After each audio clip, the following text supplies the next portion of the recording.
Alright guys, today we got Akun with us. I'm not exactly sure how he found me, but he has been on my streams a couple of times. So, we're going to go through his current routine, his current size, what his starting size was if he did PE beforehand, and then we're going to build off from that. So, Akun, why don't we start with your starting size?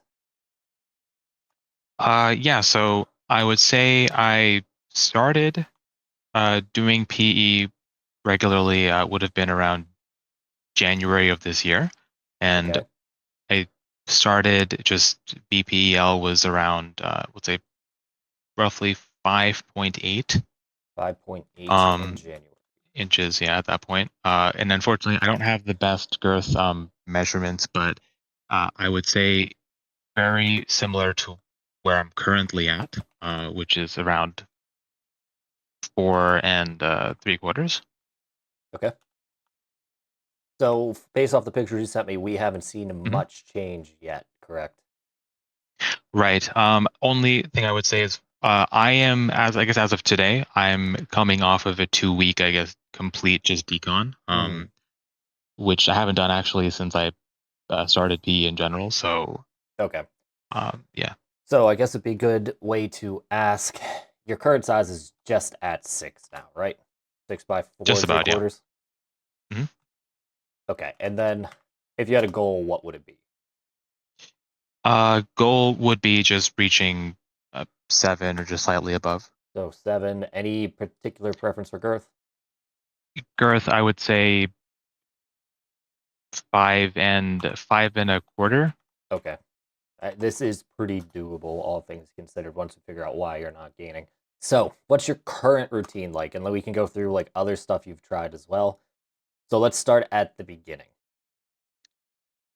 Okay, so a typical, I guess, for length, it would be roughly about a 5 minute warm up. That would be some combination of, I guess, the semi-erect bends, the gua sha shearing 50 on each side up and down, and then the BFR massage, Okay. just until it feels. I think the word you use is it should feel like putty. Hmm. Um, Not sure if I ever reached that, but uh, it feels soft, but kind of firm still. But I would say, yeah, malleable, I guess is the best word to describe it. It usually happens in about 5 or so minutes, and then I'll go Okay. into put the bell on, put the sleeve, everything else, and then I would extend for 30 minutes. Over the last little while, I'm using basically vibration. The setup I think you use as well with All right. the gray one, yeah. So I stop at 30 minutes. I do 3 sets of 10 basically, and then in terms of weight, was using about 7. I've kind of settled in at around 8 pounds, Okay. and that would just be the length routine. And then afterwards, I would always interval pump 10 minutes, 1 minute, 1 minute sets for the pressure I'm currently would be using is about 8 inches of mercury. Okay. And then after that, just wearing a cock ring for some kind of retention for about 10 minutes. All right, and you just started doing it this way, right? I did this for roughly a week. Okay, I so would say in total about 8 sessions. Yeah. okay. So you are pretty current on the cutting edge with all this PE stuff. And for the record, anyone watching, I did not pick anyone with the intent to use vibrations on them. It turns out every single one of the 4 in this little experiment here will be using vibrations. Again, not the intent, just how it went down. Um, I just find that hilarious. Okay. So what did you do before this routine? Right. So what I was doing before is kind of similar, although being totally honest, I have a tendency to get very lazy with the warm up. It might be Understandable. just maybe just a gua sha shearing, maybe it's just the BFR massage, maybe it was just Mhm. the bends. Very lazy on that. I've also tried bundled stretching here and there too. Okay. Um, Very brief, like 2, 4, maybe 6 minutes max, and then Mhm. same general setup, of course, no vibrations, but then I was just extending for different amounts of time Mhm. and different amounts of weight. The highest I ever went was probably 50 minutes at 10 pounds. Okay. And I kept this up for roughly somewhat inconsistent, but I would say on average I was getting 4 to 5 sessions in a week. Okay. Um, yeah. Okay. So how long did it take you to get up to 50 minutes? 50 minutes. So I Like how many months did that it take to get to that point? it let's see, about 4 months. Okay, so we moved pretty quickly, and that could have been a bit of the issue. Yeah, and then whenever I would go up in weight, I would lower the time back down, and then I would Yeah, so you did give it progressive at least a few days. overload, basically. Yeah. Okay. Have you ever measured fatigue and strain? I used to do that quite a lot. Like before, I would have a certain amount before I started, and then when I was done, I would measure to see Hmm. what the difference was. Um, I did that for quite some time, and then I ended up defaulting into just checking what it was after the session. Right. And so the consistency basically is the post session, I guess BPSFL. Hmm. That did slowly but surely increase up until I guess if I say I started in January, which was very minor, Hmm. the very frequent and consistent routine was February onwards. Okay. So from February until right up until the end of June, or I should say sorry, mid June, I was gaining slowly but surely. Hmm. At this point, I'm at around 10 pounds in around 45 minutes here, Okay. and the post session length is pretty much cemented at what it was there. Okay, so you haven't seen any changes in post-session size. So that should be Correct. Yeah. slowly inching up. Okay. Sorry, I'm glad I have someone that has a bit of a difficult case because otherwise we were going to breeze through this. This is actually a bit of a challenge. So, you are not seeing strain, or at least you're not seeing cumulative fatigue. So, what I'm trying to figure out is where did you stop seeing changes? Like, why did you stop seeing changes, rather? And normally for me, that's when I've been working for too much. So, like, if I do more than 6 weeks in a row of PE without like a week off, that fatigue never really has a chance to recover. So, like, I could never get a change in that delta, and that stretch flaccid beforehand would technically slowly catch up. But, like, there's going to be like a sweet spot where if we take a break, then we'll have a huge burst of recovery, grow a little bit in that week off, and then restart our sensitivity, if you will, to this elongation. So with that, that's actually interesting because that's sort of the logic I was using kind of with the break, because I think during one of your workouts Mm-hmm. I asked a question and you suggested something. So basically, because I essentially plateaued in June, I took about 5 weeks off of just no length whatsoever, and I Okay. focused just solely on girth. So during that time, no, basically no stretching, no nothing, just purely the basically the expansion routines. And then I started back up towards the end of August, Mm-hmm. and or I should say early September as well. Mm-hmm. And I noticed that I started seeing some increases again, but what I was seeing, I guess, post session was very similar, maybe about a 16th of an inch larger. But then you had also mentioned it's probably more it's better to measure, I guess, what you're getting while still extended, because once you're out of the device, you kind of have a bit of you Retraction. kind of retract a bit, right? Yeah. When you're at your level, so like your experience level, and then with the weight you're using, that's when you can get some serious like stress retraction. So Mhm. I want to work you back a bit on weight just to see if we can get past this stress retraction. It's not a huge deal if you have stress retraction, but like if you're stressing yourself out, it's not optimal for gains, right? So Mhm. if we're looking at, I'm assuming you're about 6 inches before the session, right? Um, Actually, the most recent, let's say the last week I did, Uh huh. after the warm up, I was 6.5 going into the device, and then Okay, that while might extended, also I be was, yeah, complicating things because, like, once you do all that release stuff, that is yeah, going to make you longer. So, right. In which case, you're right. 6 before warm up, then definitely 6. Yeah. okay, well, that's even more Mhm. complicated. So, like, 6 stretch flaccid, and then you do all this malleability stuff, and you're at 6.5 stretch flaccid without doing any Yes. elongation. Right. So, like, if we think about this, you have a lot of tense tissue.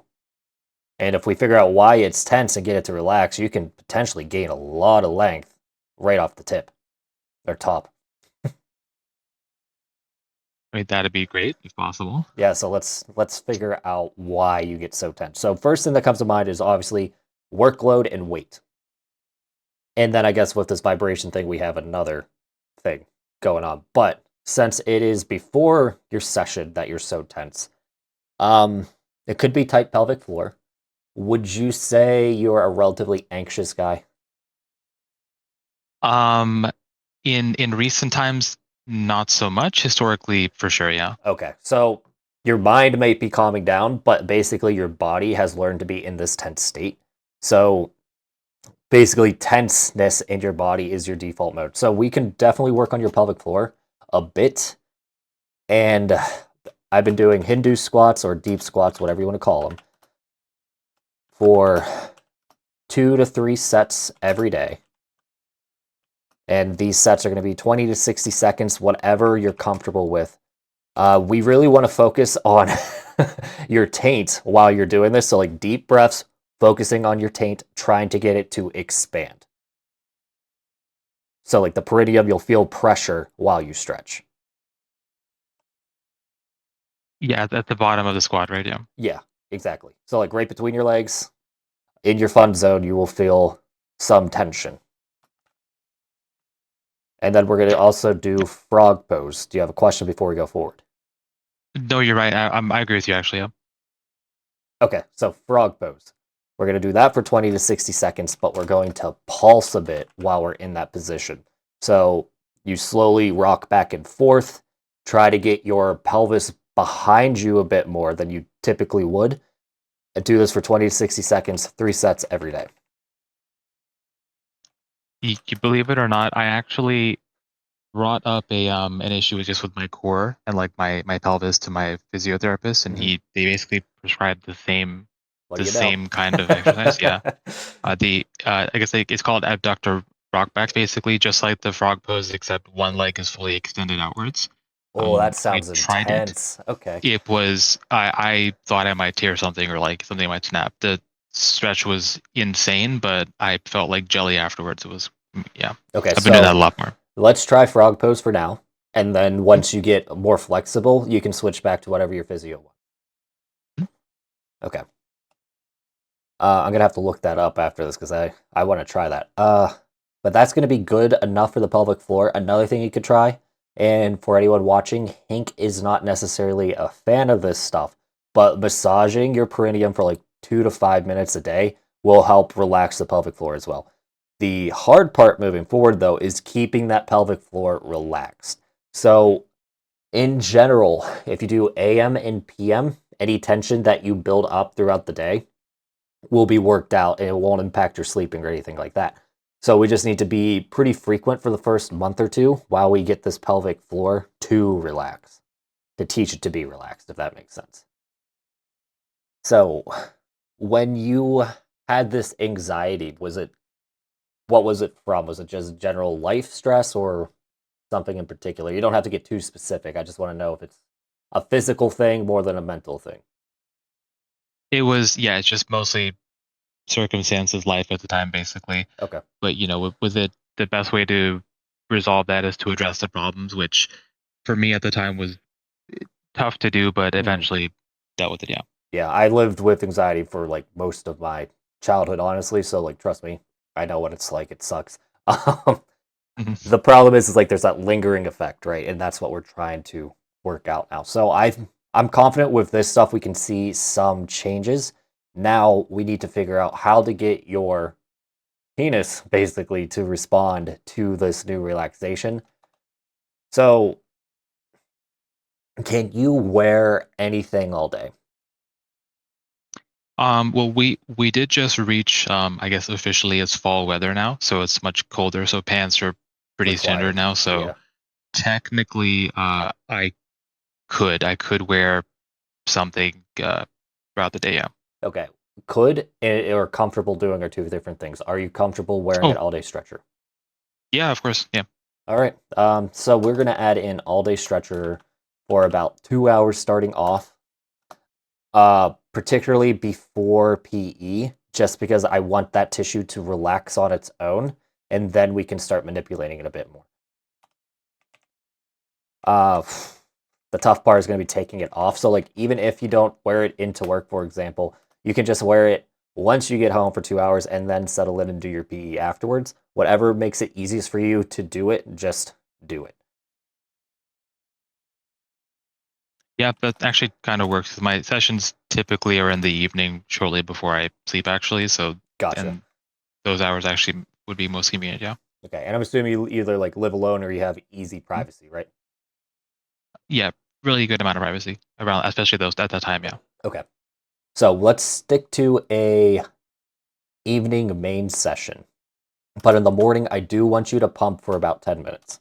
Can you do that? At the feeder side. Yeah. Yeah, Mhm. so awesome.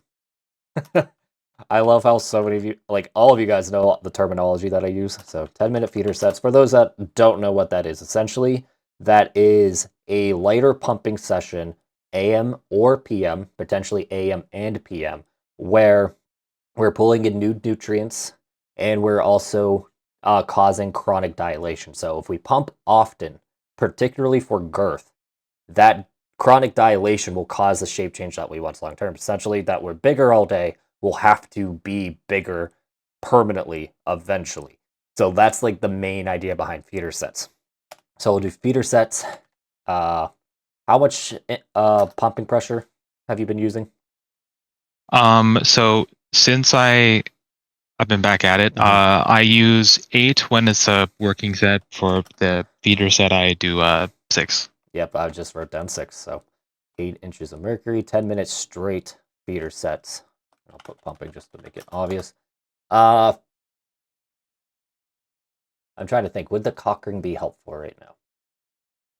Yeah, let's give it a shot. Cockring, 10 minutes afterwards.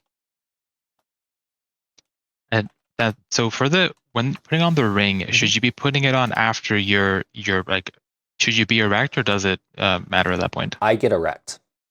Yeah. Like, if you can't, it's no big deal. But, like, optimally speaking, there's probably like that 10% bonus if you're erect when you put it on. Um, could you do some kind of pelvic floor work before you pump? I could, yeah. I mean, so in general, I'll if it's like one and maybe it's too much, but one like kind of full session basically is right after I do length, I'll try to go for the the expansion. Mhm. So I guess would you be asking like after I I'm talking finished about it length, would I then in the or morning when we're oh doing this in the feeder set. morning? Yeah. Oh yeah, sure, no problem. Okay, so we'll do the pelvic floor stretches in the morning before you do any of the pumping, and that's potentially going to allow more expansion if your limiting factor right now is your tense tissue. Hmm. Okay, so review AM. Pelvic floor stretches as described. Pelvic floor. Okay, we did pelvic floor stretches as described. I'll cut that. 10 minutes feeder sets, 6 inches of mercury, and that's going to be pumping. And then cockring for 10 minutes, and then you're probably going off to work, right? Yeah, or throughout the day. I mean, a lot of the week I also get to work from home, Oh, so what do you know? Okay. yeah, helps out. So when you work from home or when you get home from work, let's do the all day stretcher. Do you have that or do you need one? I do have one. I actually have not tried it yet. Just Okay. kind of, I sort of forgot it was there, but I do have one. Yeah. Okay. So it's real simple. What I want you to do is figure out your like stretched erect, not stretched erect, like your stretch, bone press stretch flaccid. There we go. Long week so far, but bone press stretch flaccid. I want you to basically be at that while going down your legs. So just a minor amount of tension to keep it, but not enough to fatigue. And then we're going to do that for 2 hours, just at stretch flaccid. Then we're going to not do any PE until like what? 7, 8, 9 p.m., whatever works for you. So PM session. Tunica release stuff, which was, you like BFR massage? Yeah, BFR and then the I guess the gua sha shearing. Do you still want to do gua sha? I'm not entirely sure if I'm getting much out of it, but Okay, so I'm that's, okay dropping it. Yeah. yeah, that's not so much for relaxation as it is like anti-fibrosis and like Yeah. curve correction. So let's just do diamond jelqs. I call them tunica shears sometimes, but diamond jelqs. And that's going to be more of like the massage mechanics. And we're only going to do those for 3 minutes apiece. Both BFR massage and diamond jelqs. We're going to wipe off the lube. And then we're going to set up for extending. Should I still include semi-erect bends in there, or drop that too? Let's drop that for now. I'm just Okay. because with all the pelvic floor work that you're going to be doing and everything else, we're going to be like over relaxing the tissues. I don't think it's going to be needed. It'd be redundant at this point. Sure. Okay, so extending with vibes. Have you turned down the motor to 20 hertz? Yeah. I mean, it's a bit of an odd one because when you turn it on initially, I think it starts at if you use percent, I guess it starts at around 20% or so. Mm-hmm. Yeah. So if we use that as a measure, it's very much pointing to the left there. Okay, is it the same motor I got? I believe so. Yeah. Okay, so I actually have mine right here. Let me unplug. It is unplugged. What do you got? All right, I'm holding up to the camera so everyone can follow along, and I'll just send you a picture afterwards. But we are turning it to like 10 on the clock. That's basically all you need. Anything more is going to be potentially damaging. But I'll show you after this. Extending 20 minutes. Wait, no. Extending with vibes 20 hertz. We're only going to do 30 minutes total at, let's say, 8 pounds. Yep. I do want you to track your fatigue before you do any tunica release. So measure before anything else just for this week to make sure that we're going to be hitting the target metrics. Then again, you had that issue where you were much bigger after the massage. Fuck. Yeah. Okay. So you, my friend, are a special case. Let's measure after all the tunica release stuff. But we are only going to look for about 3% in the apex or whatever extender you have. Because I'm assuming you're getting a little bit beyond baseline when you do all the massage mechanics. But hopefully with all the pelvic floor work we're doing and then the all-day stretcher, we can see a nice relaxed effect before you do all the tunica release. And then out of device, we're going to just shoot for 2%. Longer than baseline. Okay. Now let's figure out where we need to work in those pelvic floor stretches. Again, let's do those pelvic floor stretches before your PM routine, just to make it nice and clean. Okay. Follow along with me still. Yep. All right. So let's go over the routine real quick. We're going to do pelvic floor stretches. Then we're going to move on to tunica release, BFR massage, 3 minutes, diamond jelqs, 3 minutes. You're going to measure for strain now. This is your before measurement. Extending with vibes, 20 hertz, 30 minutes, 7 to 8 pounds this week. And then, like, if you feel like you're not getting anything, let me know, and then we can bump up the weight or increase your time. We're expecting 3% strain in device, and we're expecting to be 2% longer than baseline after you take the device off. And also just to confirm, so the baseline is before, basically after pelvic floor stretch, and I guess Also, this would be after the BFR and the jelqs? It would be after pelvic floor stretching, before the release. Okay. All And right. then your stretched, relaxed state is going to be what we're looking for in the device, that delta. Do you have any questions? Yeah, a few. So that's for length. So should Oh I shit, we guess need to so add an expansion. Again, I'm a little off today. yeah. Um, Honoraries. we're only going to make it basically like a feeder set. So we're going to just do 10 minutes straight of pumping, just like we did in the morning. And that was what, Okay, so 6? We'll yep. do 8 inches of mercury this time. Okay. So I'm doing like intervals of like 10 sets of one. Like is that okay? Do you think, or should I change the time? Let's just do 10 minutes straight. Okay. Because basically we're trying to get that dilation, but that dilation is going to be in the length direction instead. Because those tissues are fatigued, but the girth tissues are not. So like the girth bands. So if I'm right, and this is a lot of bro science, I will admit, it should help with length because we're stretching more the length of the device. Like, oh my goodness. We're stretching the length of the penis more when we pump, the internals of the penis. Still with me? Okay, so yeah, of course. So just one straight set of just 10 minutes. Mm-hmm. And same for the feeder set too, right? Yes. Okay. Oh, I do have a few other questions. How's your erection quality? Yeah, that's a tough one. So it's generally okay. For the most part when I get them, which is intermittent. I would say depending on how much cardio I've got done in the week, Mm-hmm. it's stronger or weaker, for example.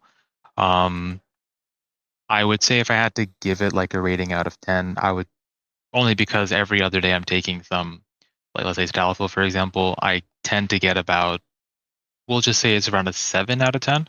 So 7 out of 10 normally. You Yeah. said it fluctuates a lot with cardio. Could you elaborate on that?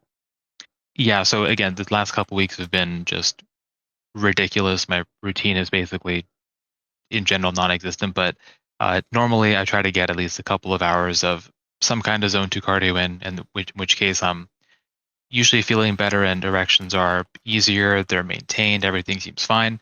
If there is a lack of just physical activity outside of stretching, because stretching I still get done every day, Okay. but if the cardio is gone and the strength training is also kind of on hold for now while I work through some injuries, Okay. the without the cardio, I definitely noticed there's it's yeah, the quality goes down quite a bit. What kind of cardio do you do? Like running, elliptical, what?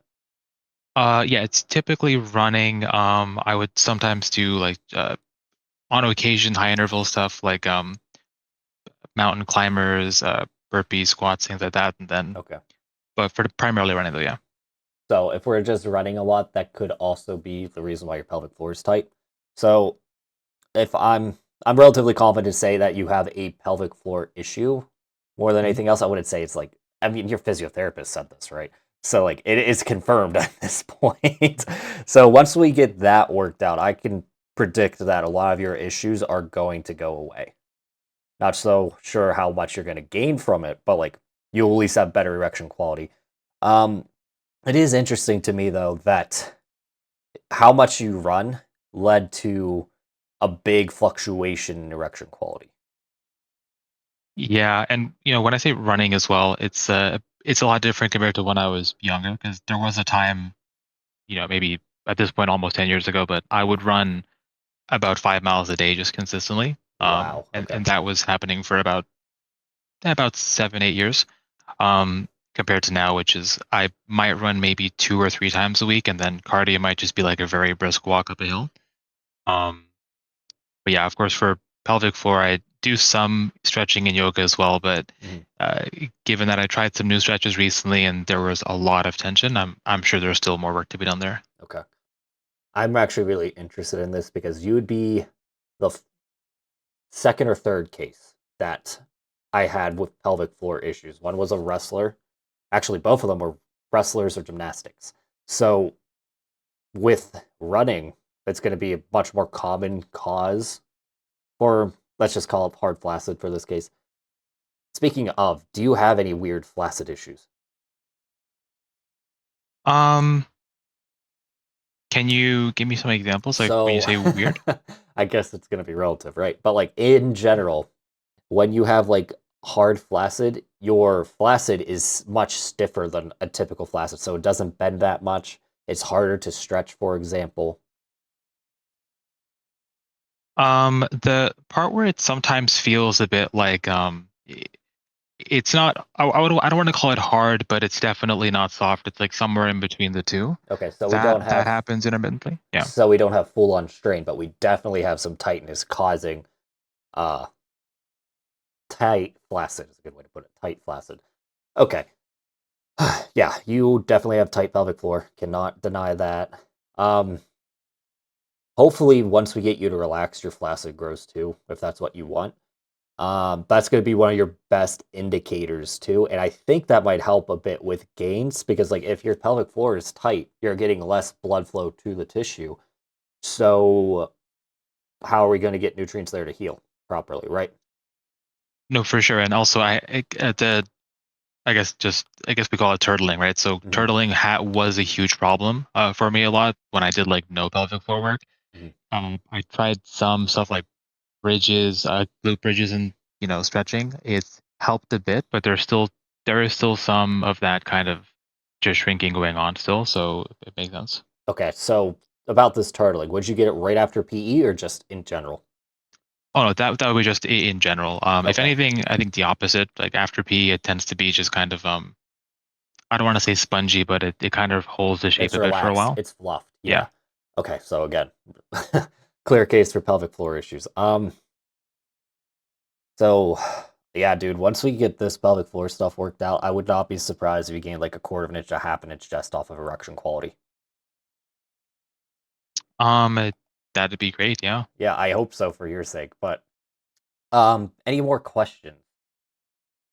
Oh yeah. So you had once mentioned, I think it was a video where you had recommended, I guess, jai stretches where you kind of just Hmm. stretch.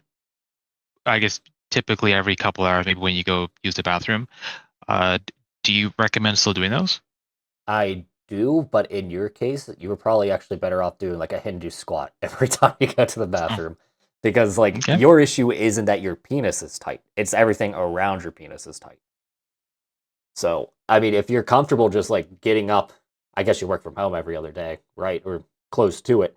You can just do it every time you get out of your office chair, 10-second Hindu squat, and that will help immensely because you're teaching that tissue like this is the shape we want. Get used to it.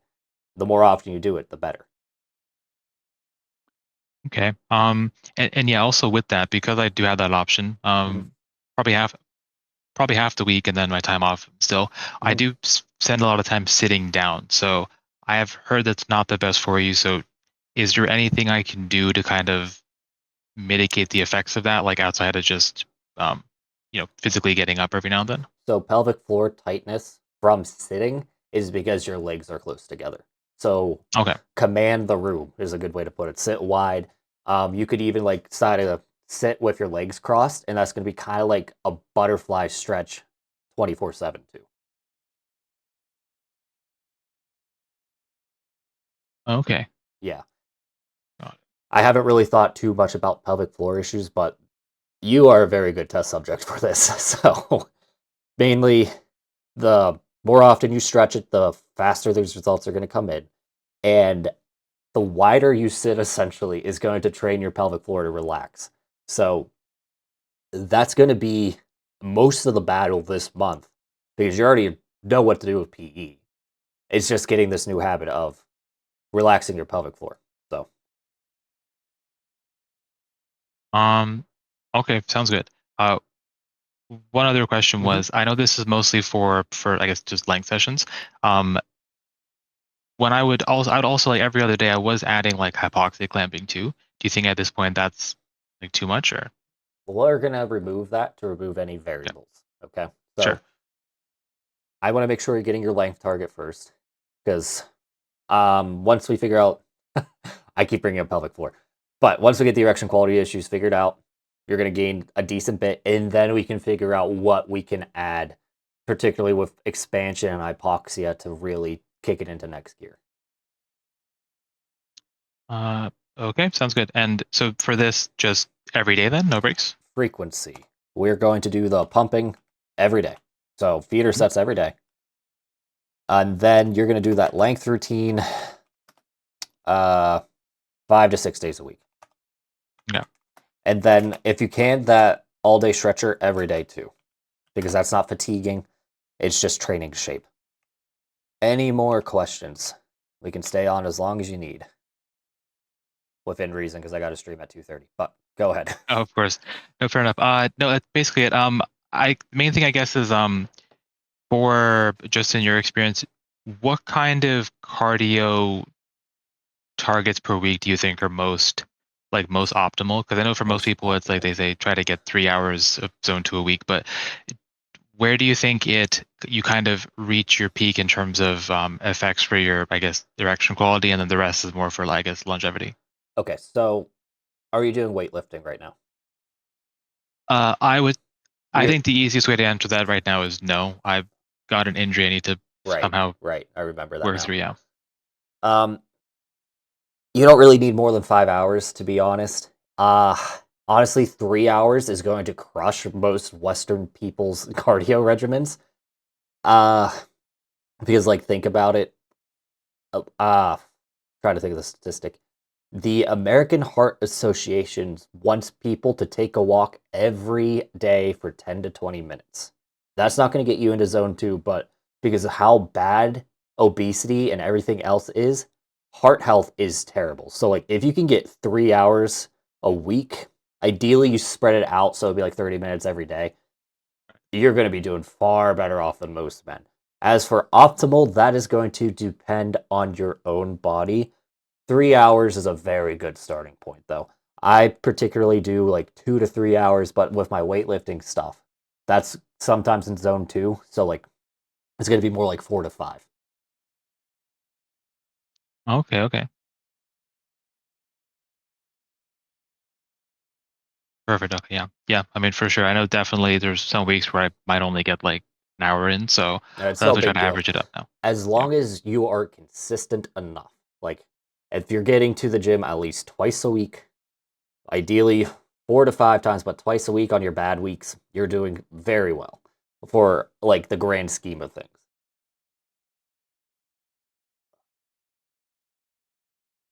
Okay. Sounds good. Yep. Okay. Any questions before we wrap it up? No, that's everything. Thanks so much. Yeah, no problem, man. So I will probably be calling Akun. I said that right, right? Mhm. Okay, so I will probably be calling Akun next month around this time to see how he's going. He will be checking in with me as we go to make sure that he is doing everything he needs to. So if there's any changes, it will be put in the blog that's going to be made hopefully soon enough on gains.peakmalphysique.com. Thanks for being part of this, Akun. It's a big help. I think we did get through everyone. So he's the last one for this batch, but we'll have more updates on this soon. Again, see you in the next one.